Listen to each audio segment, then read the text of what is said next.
I think it's possible that you could mend some of these relationships with, and selfishly as a viewer, I would love to see that. Yeah. And I also just I loved think when the you were one viewers big want happy to see that family. too. I think City. I said I think the viewers would want to see that too.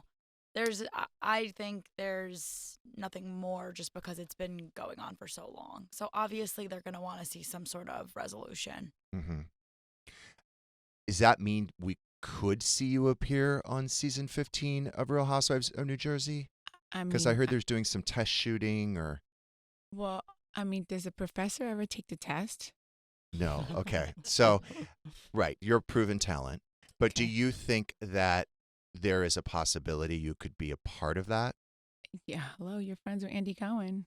Ask him. I don't have. Yes, I haven't spoken to him about it. I haven't. Yeah, I mean, I listen, hope at the so. end of the day, Bravo makes the decision. Like, that's who we're waiting for. So, they have to say what they want. Do you think there is a world where you can coexist with Melissa and Joe and Margaret and all of these people? Do you think that you could get to a place? I mean, never say never. Yeah. I think everyone can coexist. Just put your big girl panties on and be mature. And then not necessarily, again, you don't necessarily have to try to recreate the relationship you once had. You just, but you start a new one. I mean, I guess we would, have to see. Yeah, obviously. I would get Like, that's the thing. You can't talk about the past.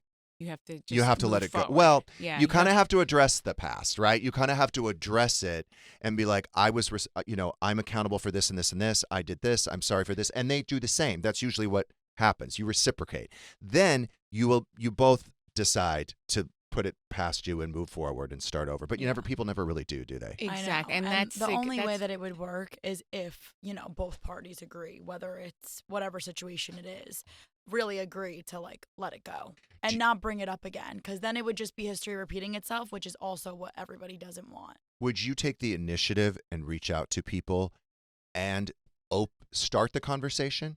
Or are you expecting people to reach out to you? I'm not, listen, we'll see what happens. I would encourage you to be the one that reaches out, and then your side of the street is clean. As long as you're completely open and honest and you apologize for everything that's happened. And you might have one of those people that's like, you did this and you did this. And I mean, that have a whole diary of everything you've ever done. You know what I mean? And let them vent, and you just let them vent. But then it's over. Then you got to move on. Right. But then, if you vent, then But then you I can't vent. react. You can't react. Then we both have to vent, and Yeah. I feel like that's gonna be a clusterfuck. I really do. Like, I feel like that's like Gia said, you just have to kind of let it go and move on.